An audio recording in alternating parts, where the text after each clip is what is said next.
to hear some silly, fun poems for the next few minutes. So the first poem I'm going to share it's called a glossa, which is where you take 4 lines from another poem, and that's the inspiration for your poem, and you incorporate it into yours. So mine is by one of my favorite non-living poets, William Wordsworth, and it's from The World is Too Much With Us. The world is too much with us late and soon. Getting and spending, we lay waste our powers. Little we see in nature that is ours. We have given our hearts away, a sordid boon. And my poem is called Too Much, Not Enough. The old neighborhood changes like a pair of new shoes, slowly getting used to the feel of pavement underfoot. Colder than grass, but easier to clean, the hum of the street has changed, settled into the rhythm of a new tune. The willow on the corner is replaced with a cupcake shop, the walk in the park with window shopping. Apartment prices and waistbands start to balloon. The world is too much with us late and soon.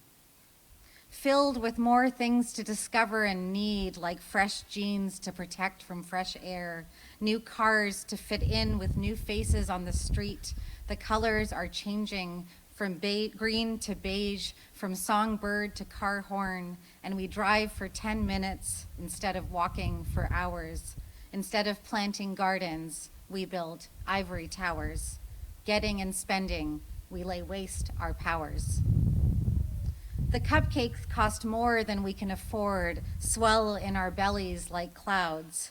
Seasonal fashions fade like leaves. Concrete blocks provide no shade. The ocean is within reach, but we are inside, drinking whiskey sours. The park lays quiet and unused. The trees are silent strangers protecting the flowers. Little we see in nature that is ours. Sallow skin yearns for the sun, but only feels the warm glow of fluorescent lights.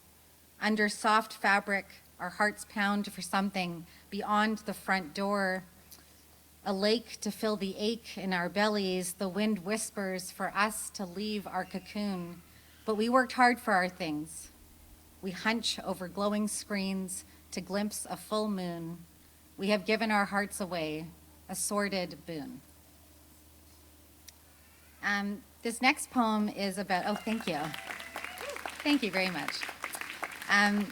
This is about my grandmother. She passed away when I was 17, so I never really got to know her very well. But one of the wonderful things that we do in Hindu culture, and I'm sure in other cultures, is every year on someone's death anniversary, we remember them and we gather and we share food. And it seems very timely, as I know this community has also gone through a loss. So don't forget to remember your ancestors and the friends that you have missed. It's called Some Things Are Out of Place. Like Billy Elliot's grandmother on her tiptoes, teetering and unsteady, declaring, I could have been a dancer. My amama could have been a designer. Instead of kneeling on an earthen floor under a roof pockmarked with holes from bombs, marking out a dress for my 8-year-old frame, if she had only stayed with us longer than 2 short months of ceasefire, she would have missed the worst part of the war and worked with something more beautiful than thin, cheap cotton fabric, a rich, off-the-shoulder velvet brocade, perhaps, with flowers woven together with memories from a luxurious, comfortable lifestyle, carefully stitched into the skirt. How she would have marveled at the ocean, so similar to her shores at home, but more inviting somehow. As she poked her sandaled feet into the whitewash, she would picture herself swimming through the waves, cresting and breaking. How my amama would have closed her eyes and hummed along as I played the piano, an instrument she would never have grown tired of if only she had heard it.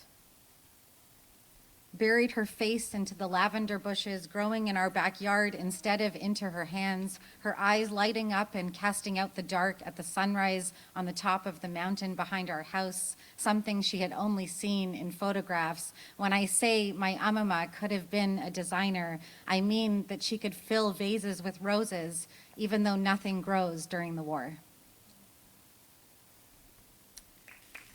Thank you. I noticed there's a lot of children here, which is absolutely wonderful. Love children. This next poem should probably come with a bit of a content warning.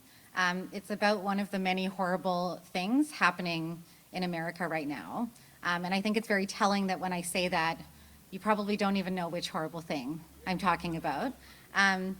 So I apologize if this, causes some turmoil, and I just hope that it brings you some hope as well.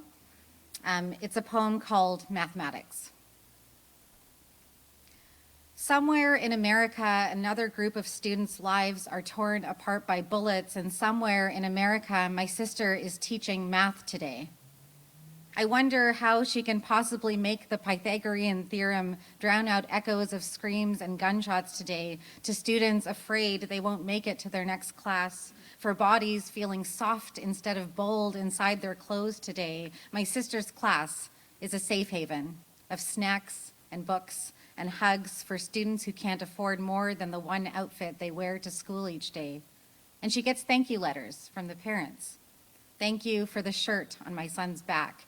Thank you for the Christmas presents you dropped off today. And I imagine the thank you notes she might receive if the unimaginable happens today. Thank you for making your body a shield today. Thank you when your courage could have crumbled like paper mache. Thank you for holding the door while my child ran to safety today.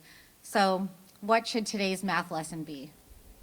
If an 18-year-old is too young to vote and too young to drink, how many guns can he buy today? If 15 police officers wait 90 minutes before entering the school, how many bodies will come out when the bell rings today? Math is hard, but it shouldn't be this hard. What if teachers only had to teach today?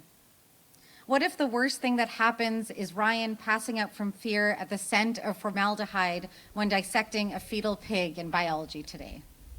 Rochelle crouching to the ground halfway through a lesson, showing how a mighty oak tree can grow from a single seed today.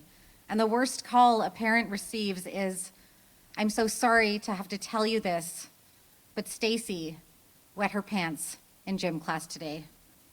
Can you please bring her some clean pants today?" And while I am imagining a different world, my sister remains at the chalkboard today, teaching addition, teaching multiplication, and I hope there won't be a lesson involving subtraction today.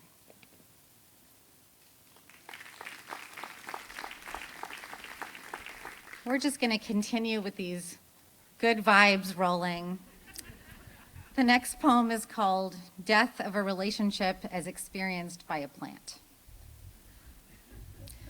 I give him a plant for his birthday. He says he will put it in a pot, a better home for it to grow in, but he forgets. He says he will water it, nurture it, feed it what it needs to thrive, but he forgets. He forgets my birthday, and I forget to get mad. When I leave for the second to last time, I notice he hasn't potted the plant yet. The next day, there is a big storm that knocks everything off his porch. Empty beer cans, rocking chair, loose newspapers that flutter and cover the lawn, everything except the plant. It has been dead for weeks. I realize that now, but it is still there, hoping to be rescued.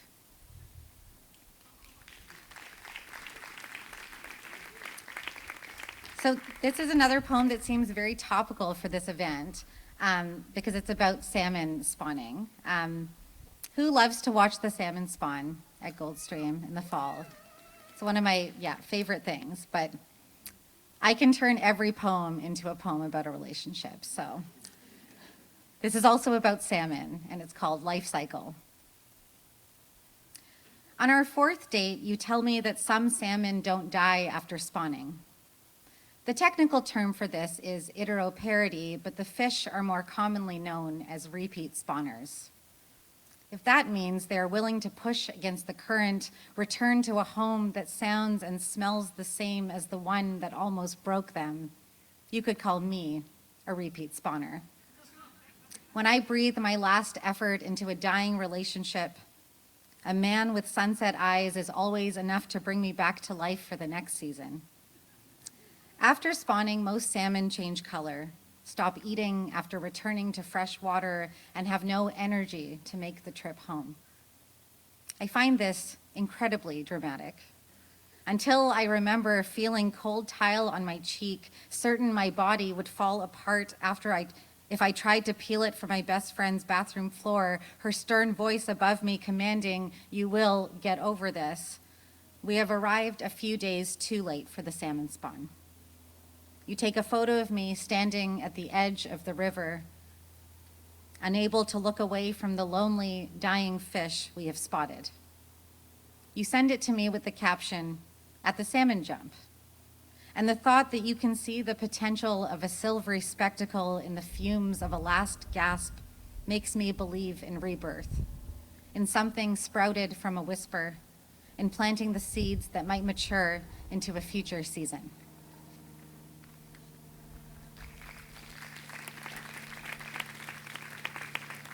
Where's James? Do I have time for one more? Okay. So this poem is from the collection that I wrote during the pandemic.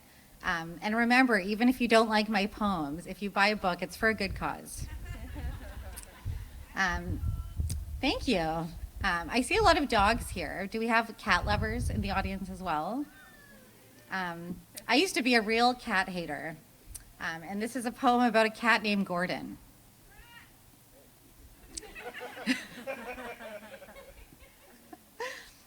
It ends well, yeah.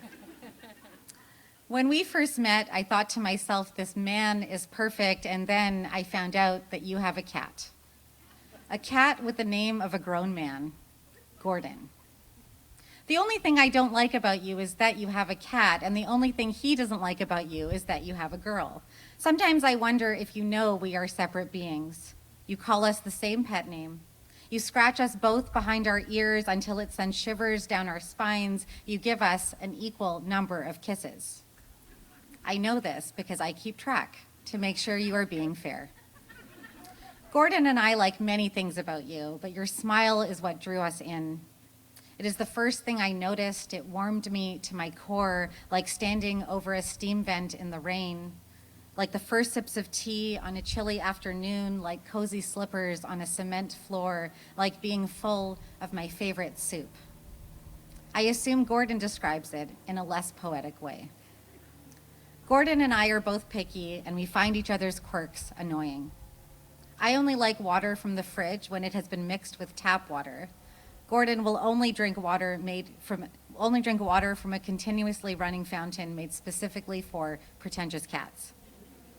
Sometimes when you're not looking, Gordon will suddenly lean forward and plant a kiss on my surprised lips, and I picture him humming that little big town country song in his head like he wants to taste my lips because they taste like yours. I taunt him with sarcasm and him me with lazy swats, claws extended. When we finally rest on either side of you at night, exhausted from our banter, you curl your body around both of us. Your body is my favorite of all bodies. It is a home in which I am safe, my favorite pillow on which to rest my head, and frequently all entertaining shades of sunburn and freckles and tan. Your body is also Gordon's favorite body. He protests theatrically if I sit too close to it, chooses to sit beside you on the couch and in the bed, but also follows me into the bathroom to make sure I don't get sucked down that dangerous and mysterious toilet, because he knows I am your favorite body and thinks it is his job to keep me safe. You once told me that you hate it when people say, "I love you" to the moon and back because they haven't been to the moon. They don't know how far it is. I haven't been to the moon, neither has Gordon. So maybe we don't have anything to compare it to, but when you are away from us, that's how far it feels. And when you smile at us, tell us how sweet we are. Pick us up and hold us in your arms. Listen to our complaints without judgment. Laugh at all of our jokes. Feed us our favorite treats, which are cheesecake and wet food mixed with water. Protect us from people that we do not care for. Never tell us that we are too needy, even though sometimes you can't make us stop crying, even though we follow you around the house, even though we need to have our paw or hand on you at all times. When you tell us that we are not damaged, even though we are both rescues. Tell us that you learn so much from us. Tell us that we are amazing just the way we are. That is what Gordon and I think the Moon and Back love feels like. That's it from me. Thank you so much.